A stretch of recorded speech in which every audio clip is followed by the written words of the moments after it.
Well, today's topic of the summer workshop series is air-injected oxidation. This is a process that mankind has been using to treat water for a very, very long time. We don't even understand the origins of when this was first actually done and documented, but it's been a treatment process that has been used globally for hundreds of years. So we're going to go into this method of water treatment and what Pentair has to offer to accomplish it. So what is oxidation? Well, oxidation is defined in chemistry as the loss of at least one electron when two or more substances interact. This was originally noted in chemistry in the presence of oxygen, hence the term oxidation. And it came from studying and understanding what causes iron to rust. Okay, that's where oxidation comes from. But there are lots of strong oxidizers or oxidizers in the chemical world, and they all give up an electron in forming bonds, things being oxidized. So something that is oxidized when it gains electrons. So what does that mean for us in water treatment? So simply what we are doing is exploiting the chemistry of metals by putting them into an oxidation state that allows us to do some chemistry with them, mainly turning them into insoluble particulate matter, stuff we can filter out. Things that are dissolved in water are much harder to remove than things that are solids in the water. Mechanical filtration is a much simpler, lower cost treatment application than trying to remove dissolved content with ion exchange or reverse osmosis or ultrafiltration. Those are much more expensive technologies. We're able to leverage this oxidation. So what we're doing is we are removing an electron from the iron, and we are changing it from a +2 state to a +3 state. What that means is the charge balance between the protons and the electrons is in the favor of the protons here. Positive charges, these are negative charges. So when iron specifically is in this state, it goes from a iron form that is readily dissolved in water to one that we can readily precipitate, drop out of solution. And that allows us to get rid of our problem iron situations rather effectively. So it's one of those techniques that's very, very common in treatment. So there's lots of methods of oxidation in water treatment. The original one, the one we're focused on here, is air or oxygen oxidation. Traditionally, this has been done with micronizers. Oh, let's go back.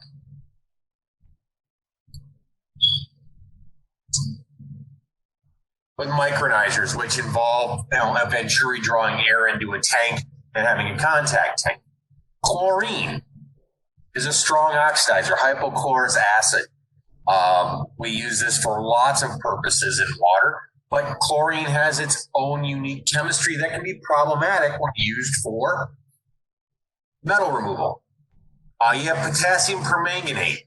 This is a molecule that's a very strong oxidizer, has lots of electrons to give up, but it's a potentially toxic chemical or dangerous chemical to handle in a residential or commercial environment. You typically used in conjunction with green sand filters or magnesium oxide type medias. Hydrogen peroxide is another strong oxidizer, and people like to use this one because the breakdown products are oxygen and water. So hydrogen peroxide, but it's another potentially dangerous chemical to store. Ozone, an amazing oxidizer. But ozone is incredibly powerful and indiscriminate about what it will oxidize.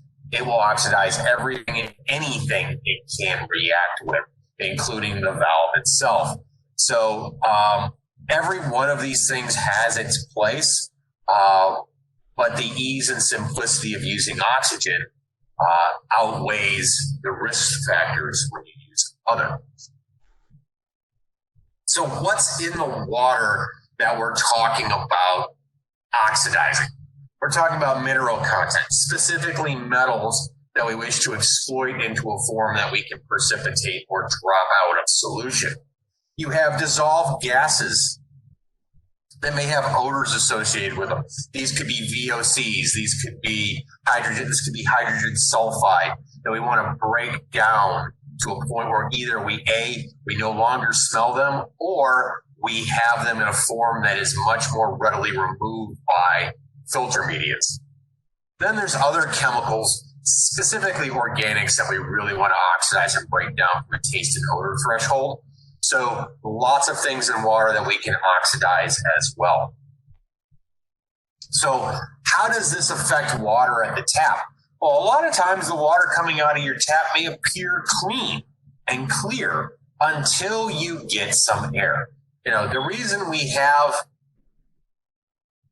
oxygenators at the tap is this process of interacting oxygen with water helps release and oxidize and break down the chlorine in the tap, gassing it off, but it also injects air into the glass, and that can have some impact on metals in the water.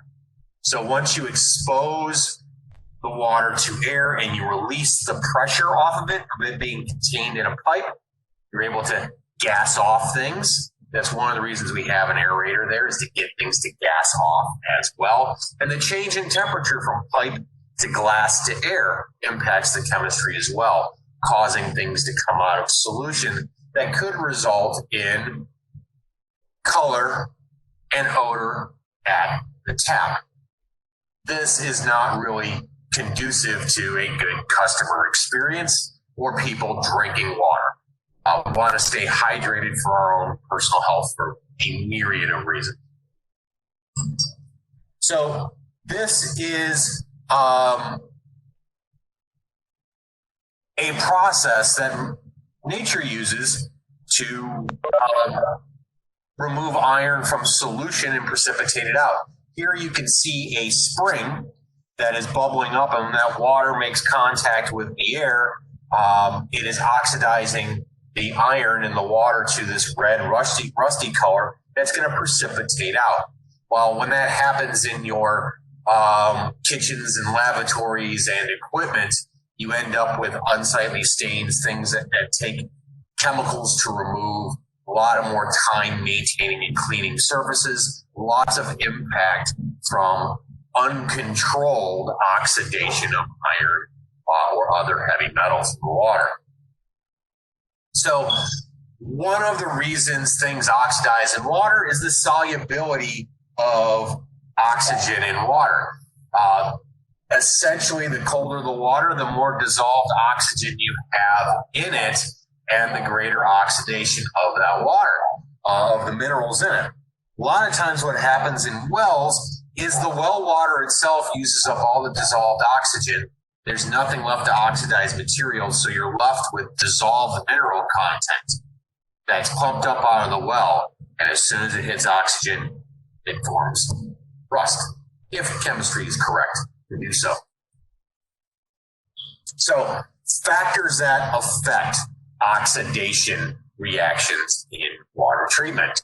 The type of contaminant being removed. We have to understand what we're targeting and make sure we're setting up the context of the chemistry to remove it best. Is it a dissolved mineral or is it a dissolved gas? What's the pH of the water being treated? This is critical for metal removal. Why? Because pHs above 7 create a circumstance in the water where there's more hydroxide in the water than acid. Most metals that we're oxidizing, we're trying to form a form of that metal that will form an insoluble hydroxide, basically rust or a precipitate of that metal to fall out. We need a pH above 7 to do so. Once you get below 7, the water becomes acidic, and that acid will start attacking the precipitated metal out and redissolving it. So we've got to balance our chemistry as we're doing this as well. The type of oxidant used, each reactant, each compound that we're using, whether it's air, ozone, chlorine, hot perm, green sand, whatever the choice is, you need to understand the kinetics of that chemistry in order to size that correctly and not be wasteful about it. Because we really want to be conscious of what we're putting into our waste stream as well when we're using injectable oxidants. It's not just about getting the job done, it's about doing it so responsibly as well. Then there's water pressure. Water pressure is critical to the function of all filtration products. It's the pressure that drives the water through a media and maintains those kinetics, but it also will trap gases in solution as well. So we want to be able to effectively introduce and use our products in the right treatment environment. And then contact time.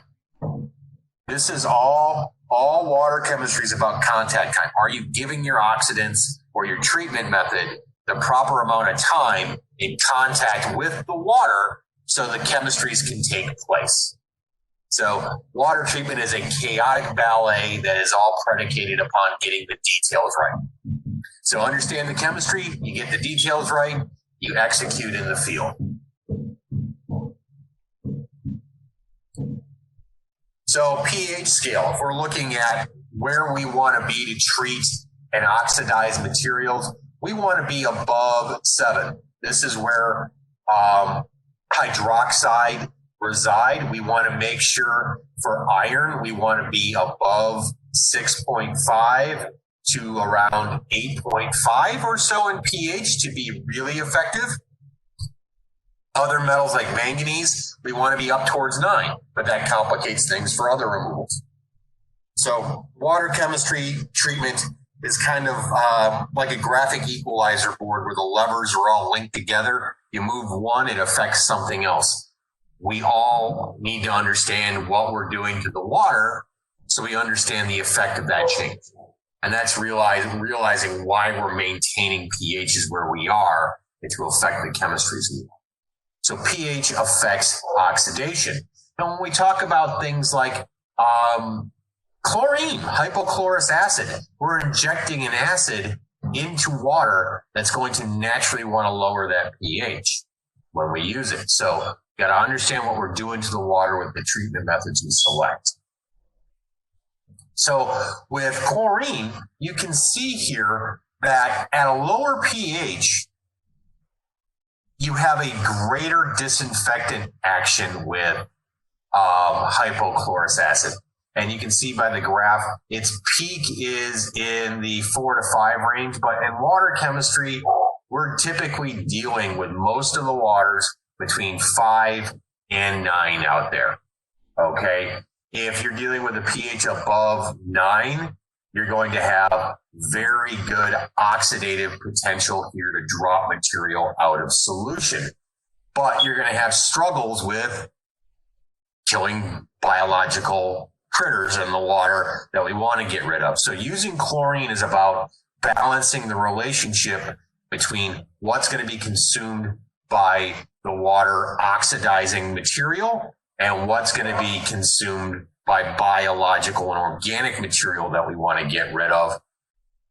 And there's also going to be the interaction with the alkalinity buffer system of the water that you may be using this to buffer your water and change pH. There's a lot to getting chlorine injection right. So it's difficult to manage and it will change over time with load. So difficult to get this accurate.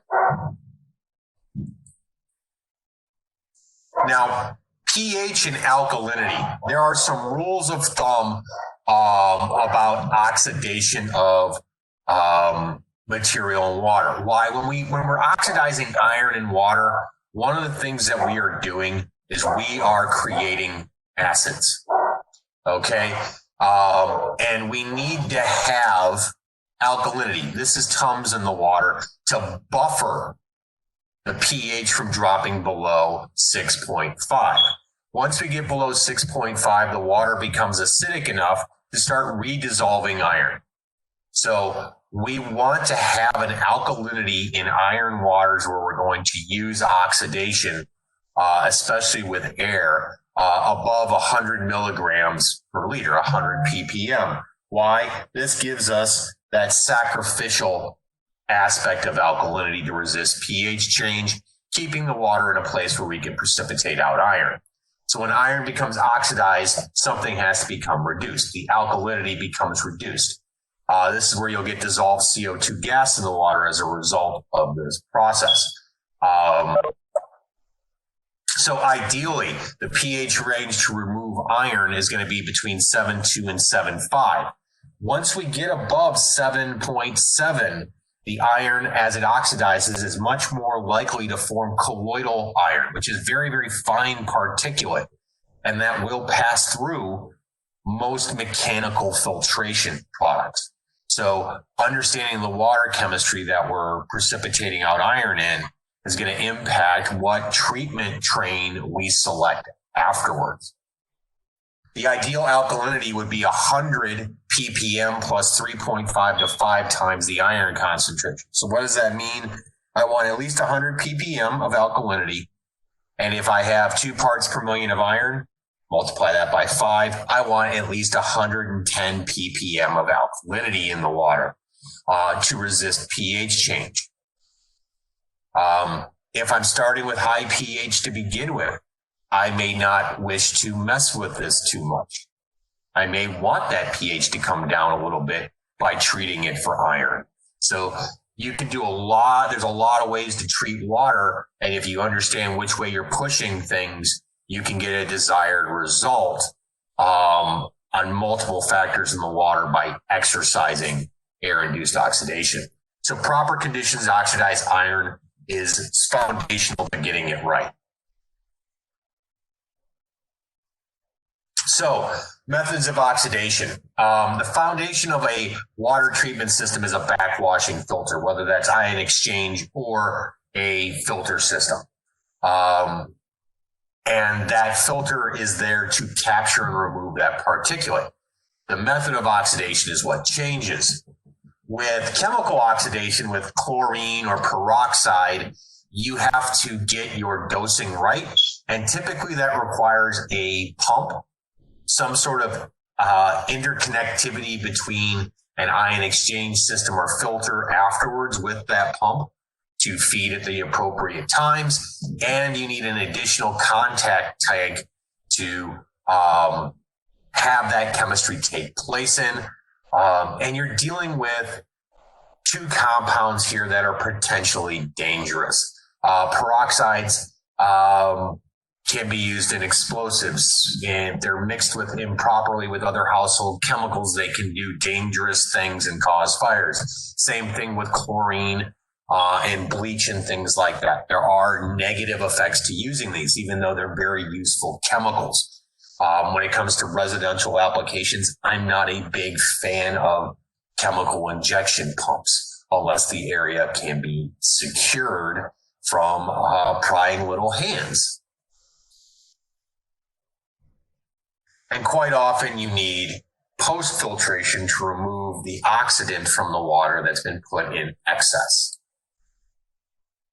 Now, green sand, you're typically using a specific media that's mined.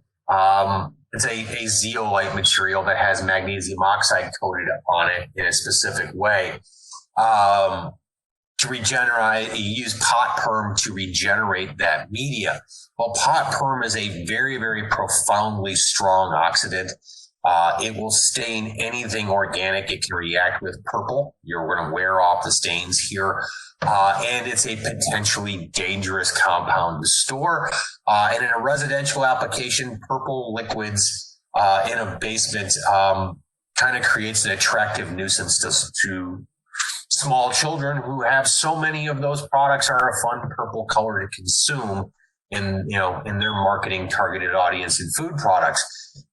Don't want to confuse pot perm for Kool-Aid or popsicle juice in this application. So this is another one that I don't like to see used in residential applications just because of the difficulty in securing the container that you're drawing from.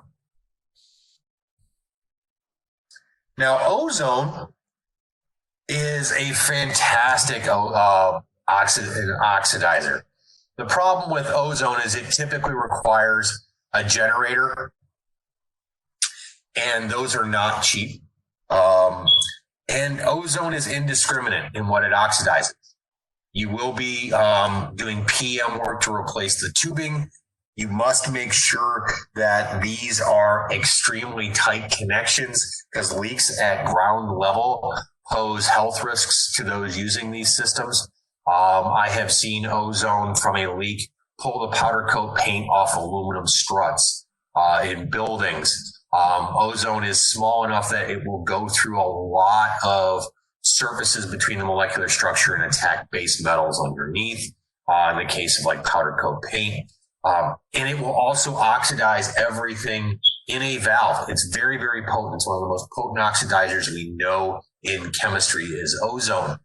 And it's going to drive increased wear and tear on anything you injected into, especially a valve, anyone's valve. So very, very effective, very, very useful, but you better understand how you're using it, and you better increase your PM schedule when you use it and maintain it properly. And it's difficult to get the dosing correct. You're often going to be overfeeding this. So traditional air injection uses an additional contact tank and a Venturi system, a bubble generator, or an air pump to force air in. This is how it was traditionally done in industry for years with settling tanks. But this requires extra tanks and the routine emptying and removal of the sludge in these tanks, which isn't always easy to do. And you typically get breakthrough with a massive amount of material going downstream. So either this has to be done on a strict PM schedule where you're getting ahead of it, or you're waiting for a real nasty problem to show up for your customer before you go out and pump the sludge out of the tank. Want extra equipment here as well. Now, AIO is a system that we incorporate oxidation and filtration in one tank in one pass. Smaller footprint, less things to go wrong, no dangerous chemicals to store. We're using the air in the room or atmosphere to do the work. The regenerant is free here in this case. It's all about a single, simple tank and no hazardous compounds to deal with. You just have to set it up for success.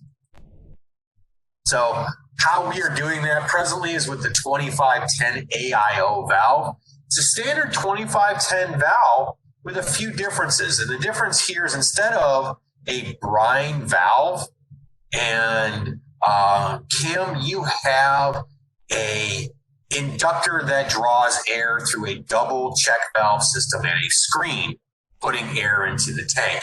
It's a simple integrated injector with a check valve that traps air in the tank. You cannot trap air in a tank. An AIO system will not work.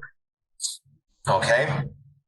And this is the one offered and warranted by Pentair.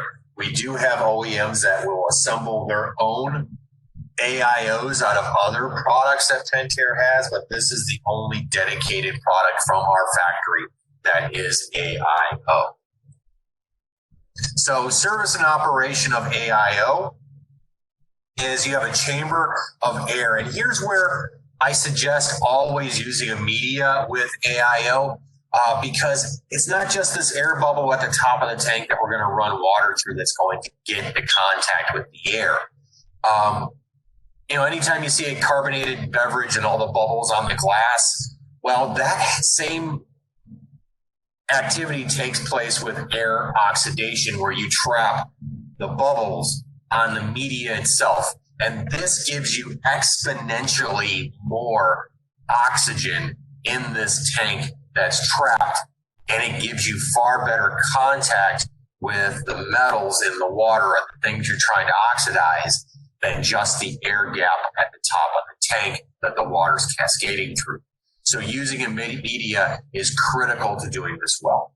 But that's where the versatility comes in. What media are you going to select for your water quality to execute this? So what happens as water flows in, you're going to oxidize material. We're going to trap it at the top, whether this is carbon, catalytic carbon, Corsex, Phylox, Catalox, to green sands as well will work. Calcite, lots of medias, even if it's just a filter sand or filter glass, can be used here as well. You're going to trap that dirt in the top portion of the filter, and then we're going to backwash this out. It is critical with AIO systems that the backwash pipe must be anchored down securely. Why? We're forcing air and water out of a tank. And whenever you do that, you get sort of an explosive slopping around. Well, we don't want loose, flexible tubing flopping around, leading to potential leaks. So you're going to backwash that media through the proper size flow control for the unit. We're going to flush it out, get rid of the dirt, flush all the air out that's been used up out to drain.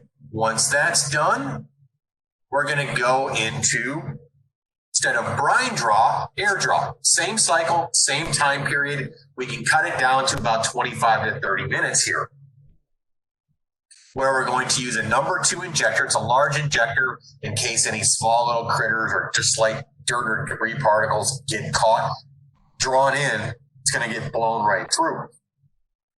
So what we're going to do is then refill up to a 16-inch diameter tank with air by drawing it in and mixing it in with the water stream.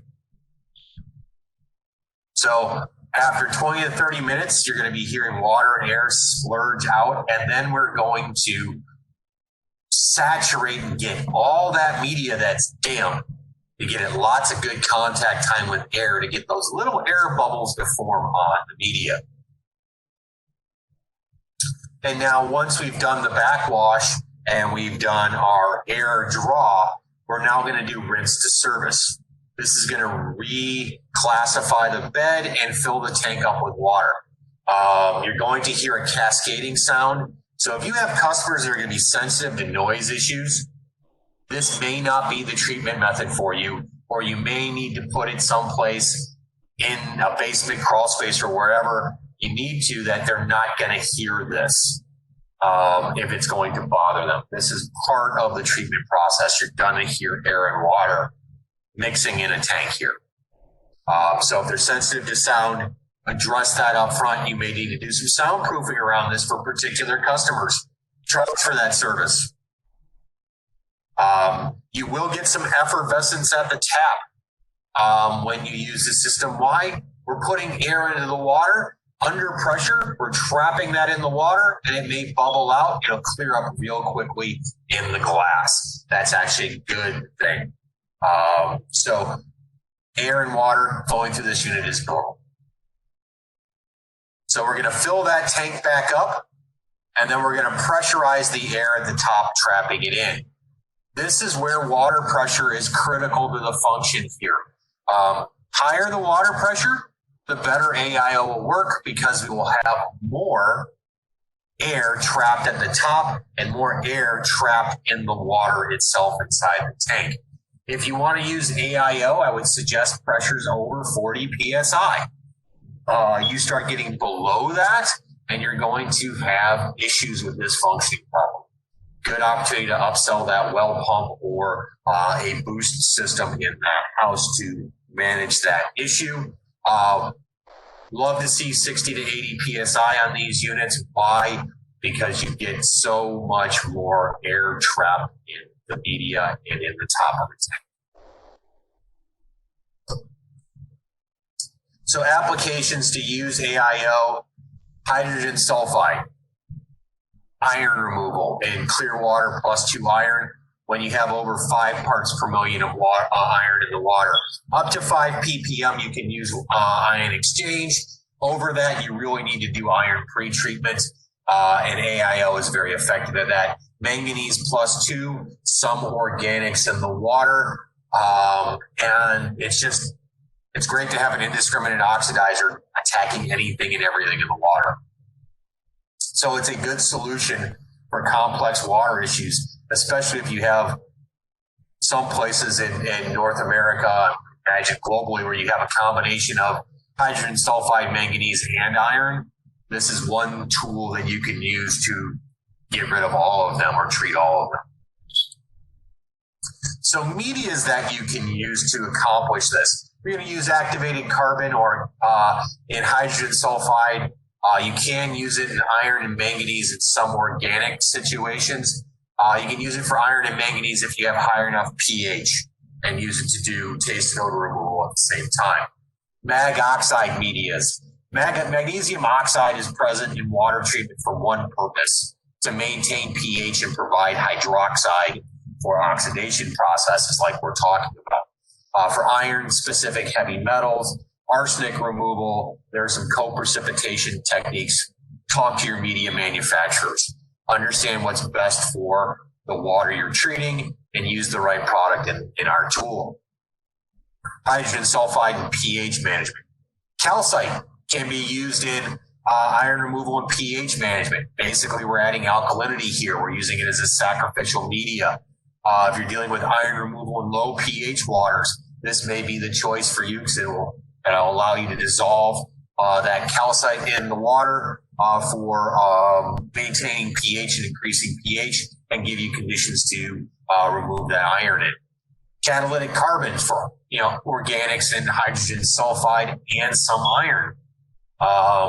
Zeolites. It's going to be specific to the zeolite medium, whether that is a natural zeolite or a coated zeolite like Catalox 1 and 2 or green sand is a naturally occurring zeolite with manganese in it.